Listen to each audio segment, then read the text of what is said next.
Well, joining us now is former ambassador to the United Nations and former National Security Advisor John Bolton. Ambassador, great to have you on today. I want to get your reaction to that warning today from the Iranian commander overseeing the nuclear facilities there that the hand is on the trigger to strike Israeli nuclear facilities if Israel were to hit one of theirs. Well, you know, it's very interesting that Iran would say it's reconsidering its nuclear doctrine when it says it doesn't have nuclear weapons and doesn't seek them. So that must be a pretty interesting doctrine. I think Iran recognizes that Israel is not as weak and feckless as the Biden administration, and that the likelihood it will retaliate for Saturday night's attack is near 100%. We don't know exactly what the scope of Israel's retaliation will be, but it would be entirely fair game for Israel to go after key elements of Iran's nuclear weapons program. So the Iranians should be worried, but of course they brought all this on themselves. They're the aggressor against Israel, beginning on October the 7th with the Hamas attack. You know that there isn't a lot of support around the world for a robust Israeli strike back. We got these new sanctions today, the American and European economic sanctions. There's strong pressure internationally on Israel to temper its response, and 74% of Israelis say Israel should not retaliate without allied support for a big strike. They don't have that right now. Well, they don't have it, but that's because a lot of nations, I think, are just afraid of the reaction they would get in their domestic populations. Let me just say one word about the sanctions and the emphasis the administration puts on how targeted they are. The synonym for targeted sanctions is easy to evade sanctions. Sanctions are really only effective when they're massively applied and rigorously enforced, which unfortunately doesn't describe our current Iran sanctions and won't describe this. I think Israel, on its part, is very clear that it will do what it thinks is necessary for the self-defense of Israel. Thank you very much to all of its fair weather friends. I don't know what the Israeli response is going to be. Well, fair weather friends who supply them with a lot of arms. Any minute.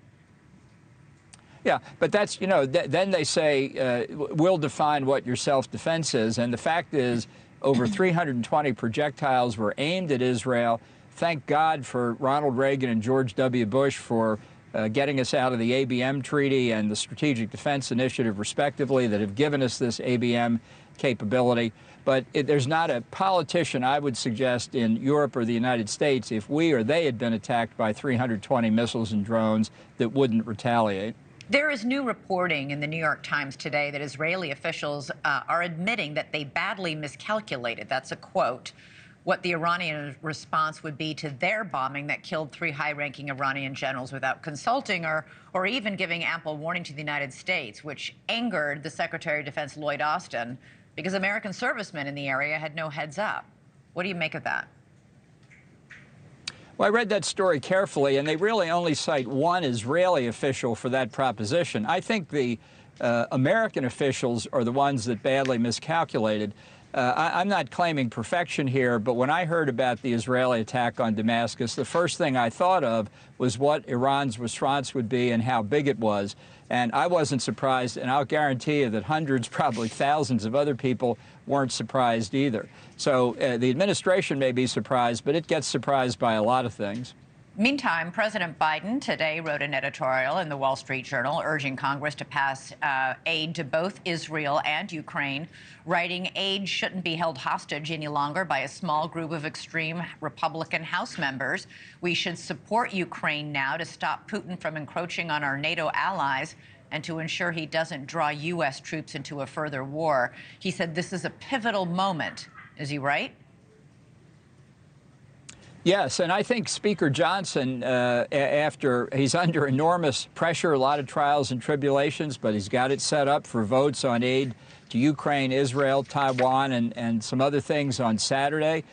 He knows his job is at risk, but as he said, he's going to do the right thing for American national security. This is not, we're not doing this as an act of charity for Ukraine, Israel, or Taiwan. Right. We're doing it because it's in our national security interest. And I say good for Speaker Johnson, and I think every Republican who believes in Ronald Reagan's view of a strong America getting peace through strength should support this aid and blow these obstructionists away. Thanks so much for watching. Go to joinnn.com to find NewsNation on your television provider.